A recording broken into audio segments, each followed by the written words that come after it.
మీ personal interviews మరియు వ్యాపార ప్రకటనల కొరకు ఈ నెంబర్ని సంప్రదించండి.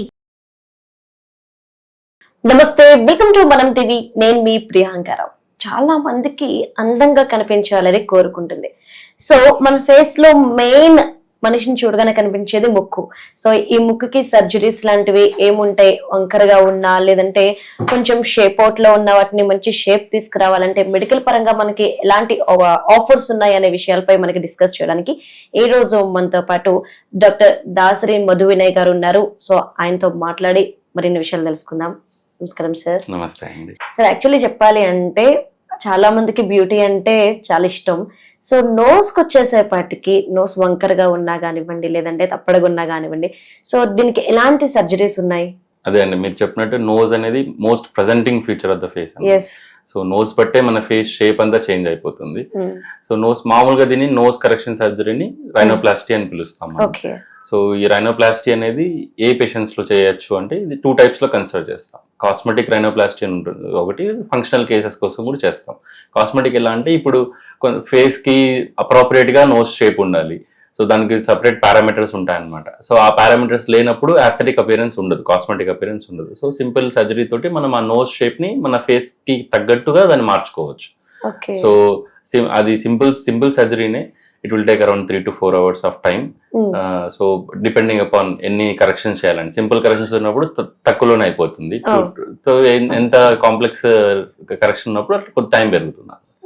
సో ఫంక్షనల్ అంటే ఇప్పుడు కొంతమందికి ముక్కు వంకరగా ఉంటది, ఊపిరాడడం ఇబ్బందిగా ఉంటుంది, సెప్టమ్ అనేది ఉంటుంది. ఆ సెప్టమ్ డీవియేషన్ ఎక్కువ ఉన్నప్పుడు కూడా వాళ్ళకి ఊపిరాడడం అవన్నీ ఉంటాయి. సో దాన్ని కూడా మనం తీసుకుంటాం అన్నమాట.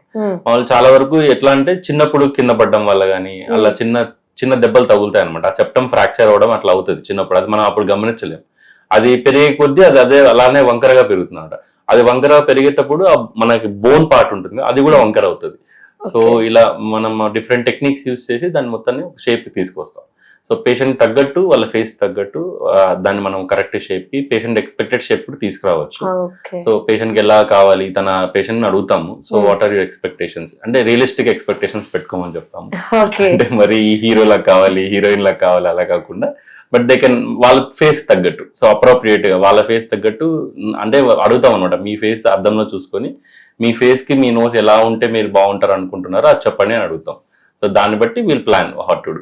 ఓకే, ఎన్ని టైప్స్ ఆఫ్ సర్జరీస్ ఉన్నాయి? రైనోప్లాస్టీ అనేది 2 types ఉంటుంది. Close rhinoplasty, open rhinoplasty. Close rhinoplasty అంటే ఎలా అంటే అది సింపుల్ టిప్ చేంజెస్ కావాలి మాకు, అంటే నాజల్ టిప్ ఉంటుంది, ఈ టిప్ చేంజెస్ కావాలి, సింపుల్ మెనూవర్స్ కావాలన్నప్పుడు క్లోజ్ టెక్నిక్ చేస్తాం. But majority of the cases లో ఓపెన్ టెక్నిక్ వెళ్తాము. ఓపెన్ టెక్నిక్ అంటే ఇక్కడ ఈ కాలుమెల్ల రీజన్ దగ్గర చిన్న కట్ ఇస్తాము, మిగతా కట్ అని లోపలికి ఎక్స్టెండ్ అవుతాయి. సో ఇక్కడ ఈ బేస్ దగ్గర చిన్న కట్ లాగా ఉంటుంది. అది కూడా బై టైం అనమాట, బై 6 months 1 year కల్లా అది కూడా ఫేడ్ ఆఫ్ అయిపోతుంది. అది అంతగా కనపడదు. సో ఇదే కామనెస్ట్ రైనోప్లాస్టీ చేసేది. సో మొత్తం స్కిన్ అంతా ఎలివేట్ చేస్తాం అనమాట. మన నోస్ అంటే ఎలాంటిదంటే ఒక టెంట్ లాంటిది అనమాట. సో కింద పిల్లర్స్ ఉంటాయి, కార్టిలేజ్ పిల్లర్ ఉంటుంది, బోనీ పిల్లర్ ఉంటుంది. సో ఆ పిల్లర్ మాడిఫై అయినప్పుడు మన నోస్ కూడా షేప్ మాడిఫై అవుతుంది, సింపుల్. సో మనం దాన్ని లిఫ్ట్ చేసి కింద ఆ పిల్లర్స్ ని చేంజ్ చేస్తాం. సో వీళ్ళు మన తగ్గట్టు దూరంగా ఉన్న వాటిని దగ్గర తీసుకురావడం, షార్ప్ చేయడము.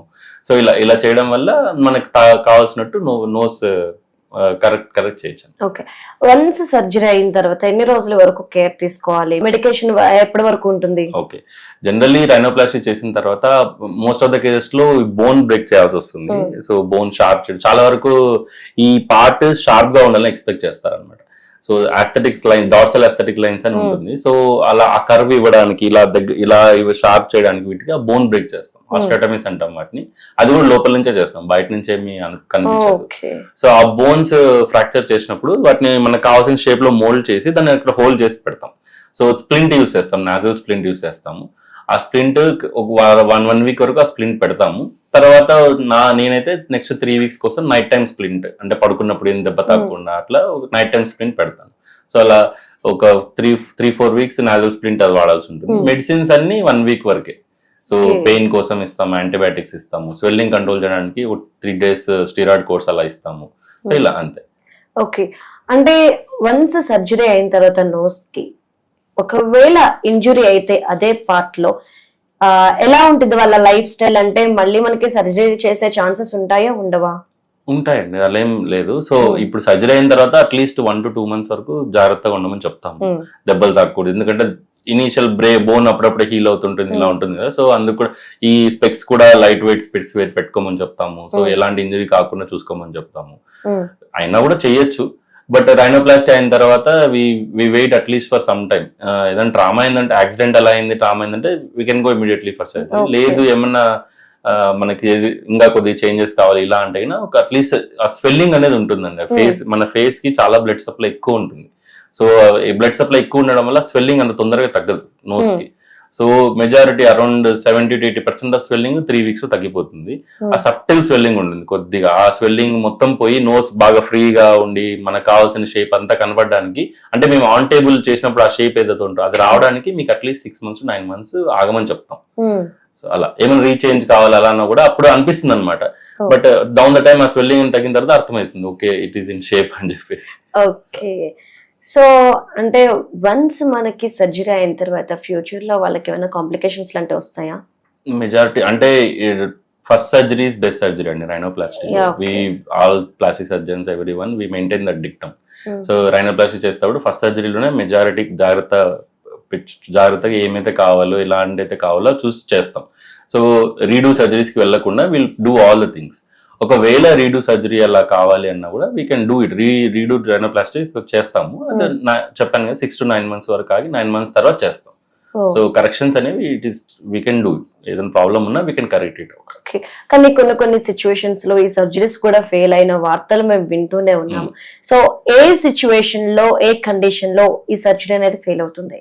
అంటే to say mostly untrained surgeon, this is the common thing which mean చూసే థింగ్స్ ఏంటంటే అన్ట్రైన్డ్ సర్జన్స్. సో ఇలా వాళ్ళ దగ్గర చేయించుకున్నప్పుడు అంటే కొన్నిసార్లు అదొక డాక్టర్ ఫ్యాక్టర్, పేషెంట్ ఫ్యాక్టర్. అంటే డాక్టర్ ఫ్యాక్టర్ ఈజ్ అన్ట్రైన్డ్, అలా. పేషెంట్ ఫ్యాక్టర్ ఎలా అంటే మెజారిటీ మనం రియలిస్టిక్ ఎక్స్పెక్టేషన్స్ తో ఉండాలి. చెప్పాను కదా రైనోప్లాస్టీలో చాలా వరకు అదే మా పేషెంట్ ఫస్ట్ అదే చెప్తాం, keep a realistic expectations. Me face తగ్గట్టు మీరు చూసుకోవాలి. మనము కొంతమంది ఎలా వస్తారంటే we want some celebrity type of look అలా అంటే చూస్తాం, పేషెంట్స్ రెగ్యులర్ గా చూస్తాం. దే ఆస్క్, మాకు డైరెక్ట్ గా మొబైల్ ఇలా పిక్చర్ చూసి చూపిస్తారనమాట. మేము అలా చెప్తాం, so is it possible are not. ఇప్పుడు మనకి నోస్ పెద్దగా ఉంది, so we can shrink it down, చిన్నగా చేయొచ్చు, కానీ లిమిటేషన్ అనేది ఉంటుంది కదా. So we can't do that. So అలా ఓవర్ ఎక్స్పెక్టేషన్స్ అలా ఉన్నప్పుడు కూడా ద ఇష్యూస్ హ్యాపెన్ అనమాట. So these are the most common thing, these 2 common things happen.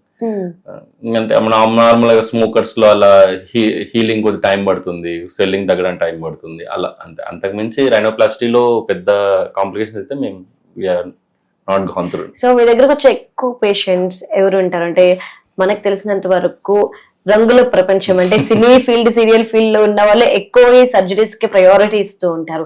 So common people కూడా ఈ సర్జరీస్ కి ఎక్కువ ప్రయారిటీ ఇస్తున్నారా?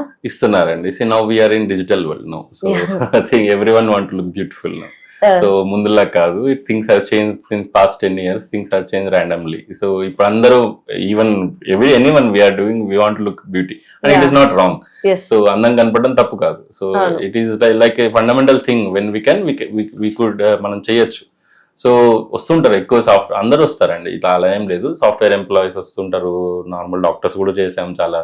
సో ఇలా ఇంకా నార్మల్ గానే ఎక్కువ ఉన్న వాళ్ళు, so they want look more beautiful కాబట్టి we see celebrities and these people also. But everything privacy, everything is maintain, confidence, patient doctor confidentiality ఉంటుంది కాబట్టి nothing will be, information will be spilled and it is a safe surgery and we can do it. అదే చూసి అన్ని parameters చూసుకొని చేస్తాం. Okay, right. Thank you so much.